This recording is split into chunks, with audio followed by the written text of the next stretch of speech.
Y'all already know what time it is. I just kind of dropped some diamonds on y'all real quick. But check this out right here. When you are chosen, you are anointed by God.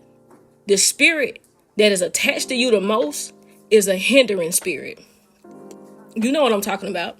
And if you know that you're chosen and that you carry anointing, you know that even when you was little, you always had a spirit of hindrance. And some people like, okay, what that is. It's like no matter what it is that you do, where you go, it's like you're always noticed.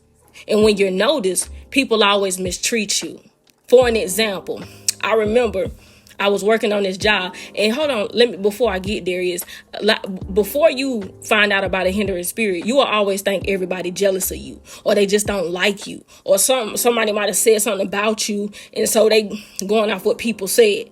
Then you start to realize this happened with strangers as well. And it was important for me to say that because a lot of times, like I said, you will always think it's jealousy until you see it start happening with people that don't even know you. So just let me give you an example. I was on this job, right? And long story short, the manager, she looked like me. You know what I'm saying? So every time it was called for like people to get raises, everybody got called from their register but me. Now I'm just looking around like, okay, well, maybe I ain't getting a raise. You know what I'm saying? And this was every time, y'all. Everybody got a raise but me. Every time. But check this out. That's when around the time when I got saved and I was, walking and trying to understand, things too. So I used to come home and pray about it. And I remember, we ended up getting a new manager. And I remember, plain as day, God was like, this manager you ain't got to worry about. This person right here, I sent them for you. And so when this manager came in, when I tell you, like, when God sees, like, it's like you have hindering spirits around you, and and Satan sends out his little demons, his little spirits to come and attack you. Like I said, based on who you are. The whole purpose is to keep you crippled, no matter what way, financially, mentally, emotionally, physically. It does not matter. It is to keep your spirits broken.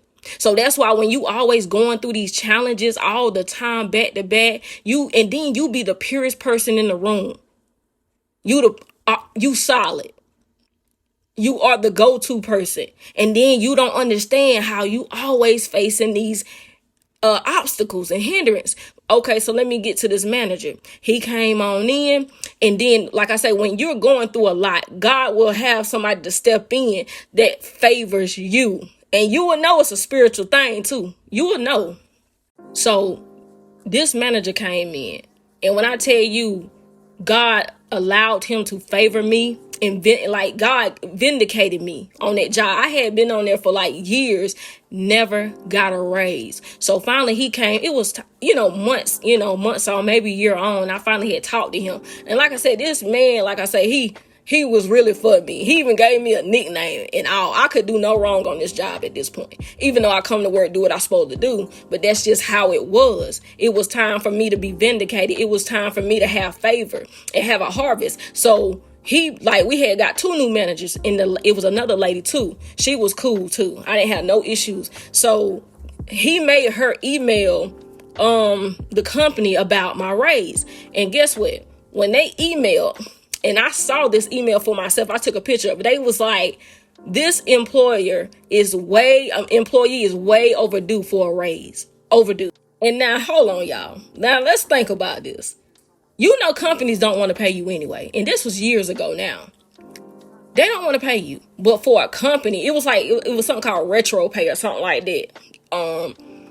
If a company emails the manager and say that this employee is way overdue, and they give you I got a good little raise. If a company say you way overdue, you way overdue, because they don't want to pay nobody. So this how I know it was like a spiritual thing, because even the company didn't understand it. The new managers didn't understand it. But, that's just one example. And another one, like I say, and sometimes you would think something is about race, but really it's not. Sometimes, like I said, you got to know who you are in the kingdom of God. Then you go about it that way to determine whether it's race or this just a spiritual attack. Just like I worked on this job, I was young. Like, this is when I actually did get saved. And I got this little job at a store. So I got this job at a store, and when I got there, one of the women told me, she was like, some of us cool, but then some of us, really not. So, just do what you're supposed to do. Keep it at that. Okay. I worked my first day. It was like training. I was off the next day. Then I had to go like the following day. So I maybe went on Monday, was off Tuesday, went Wednesday. I got to this job, right? And I'm doing my thing. I'm at the register. I had got off my little break. I'm at the register. And the lady that came, she was like, "Are you chewing gum?" I'm like, "Yeah, why?" "Well, we ain't, chewing gum." I was like, "Okay, no problem." She wanted me to take the gum out and put it in her hand in a bag, trying to degrade me in front of customers. I was so shocked. Like, I said, "Ma'am, I can put the gum in the trash." She was like, "No, spit it out and put it in my hand." Like I'm a child, like I'm her toddler. And I'm just looking like, bro, this can't be happening right now. And then after that, I spit the gum out. She was like, "Get out of my store." I was like, what the? I said, okay, call my ride. Boy, when I tell y'all, I was so confused. Like, what just happened? And since I had just got saved, that played on me on a spiritual level. Because I'm like, okay, God, I'm doing what I'm supposed to be doing in the world. But I didn't know this is how something ain't right now. People can't be acting like they and getting away with it now, God. But like I said, the whole point is to break you and break your spirit. And also, the devil wants to break your relationship with God. That's why a lot of y'all be mad at God because of stuff that happened to y'all. Y'all don't understand this right here. Now, check this out. How many of y'all done experience getting saved or going to church, and then once you did that, bad stuff start happening to you? I know I done heard people say that once I got with God, that's when stuff started happening. Let me teach you about spiritual of authority. Spiritual of authority meaning, okay, when you do get saved and you're walking in that light, you smell like the pureness of God. You smell like the heavens, the kingdom. You got that scent on you. You have that light on you. So when you go into these places, you know how we be talking about vibes, or I just get a vibe. That's what it is. Them spirits, they be talking to one another. And they saying that, well, these demons in here, we occupy this space. You ain't gonna come in here and trying to, turn it over to something else. You're not gonna bring light in this darkness. That's what it really be. It's more than just these vibes, these spirit. It's called spiritual of authority. And when these demons have occupied this place right here, they want to kick you out by any means necessary. They want you out. Now hold on, because I can unpack a lot in this message. So, then now this was a white lady that did this. See, this is why I say race don't always play. Cause you would have thought, back then you would have thought, man, this racist lady, and she, because I'm black.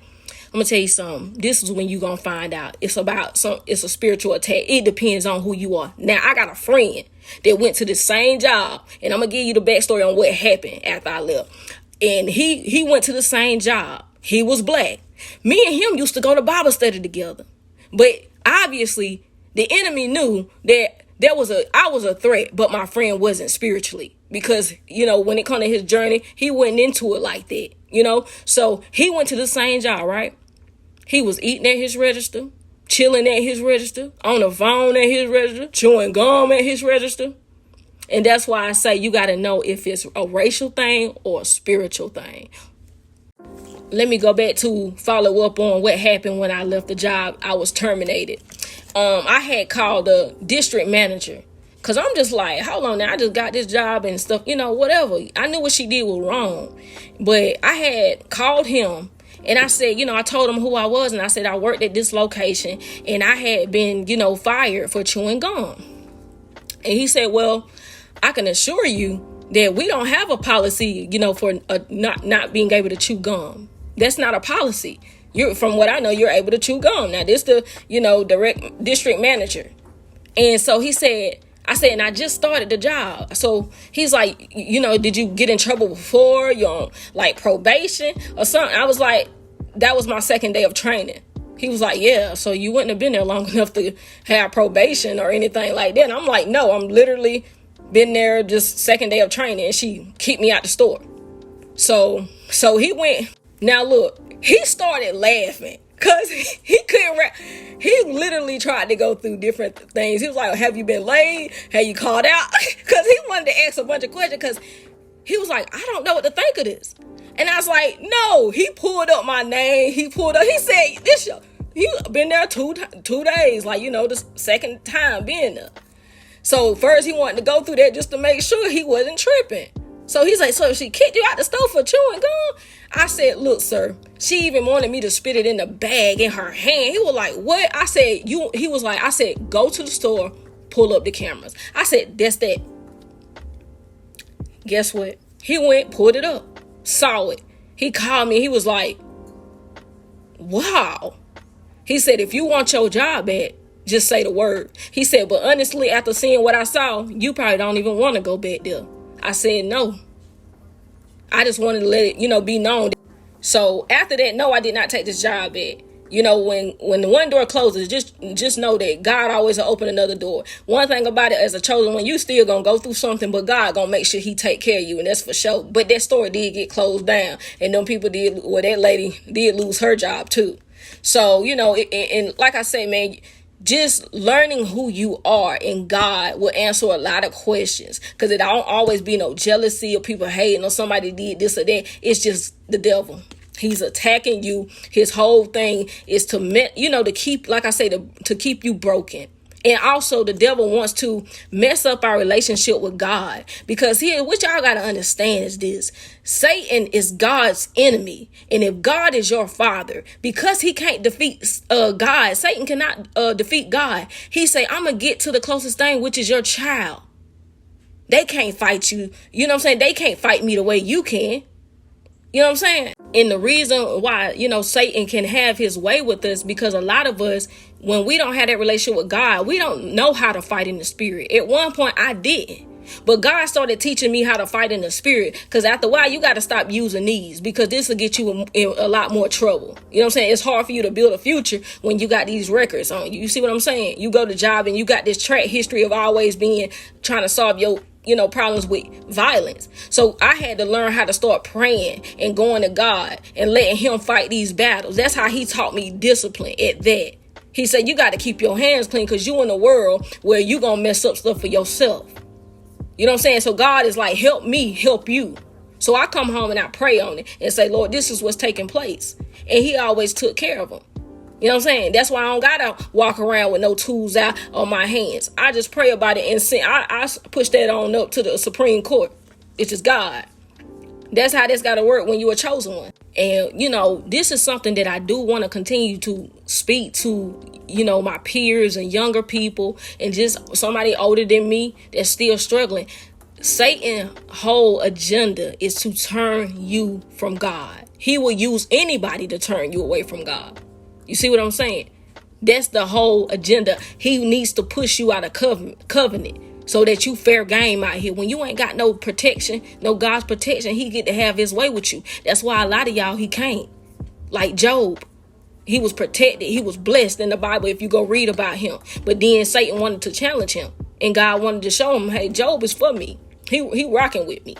But that is, Satan's whole, agenda is to turn you from God. And he's doing a great job. Why you think at an early age, we always said, why bad things happen to good people? That's what he wanted you to see. Because if he see like, oh, if God let all this bad stuff happen, he wanted to turn you from God. You know what I'm saying? And I remember growing up and thinking like, man, bad stuff always happens to the good people, God. And that already starts to have that division between me and God, because I'm not understanding what you're doing. I thought you were supposed to be good. Why? But here's what we don't understand. When you read your word, that's when you can understand. But by now, a lot of us are catching on. The word says that, when he take the good away, it's because he's trying to protect them. Get them out of this mess. But now that we're growing and we're seeing how the world is shifting, how evil it is, now a lot of us ready to go. You see what I'm saying? That's why I say God is going to win at the end, because everything he tried to teach us is coming around full circle. You know what I mean? Now we got this whole trend talking about earth is ghetto. We don't want to be here. That's what I'm saying. That's why he tried to take all the good ones. That's why he allowed the good ones to pass on through to come to him, to let their soul rest. But in the beginning, we thought God was wrong. But you see why I say the world is so corrupt and evil.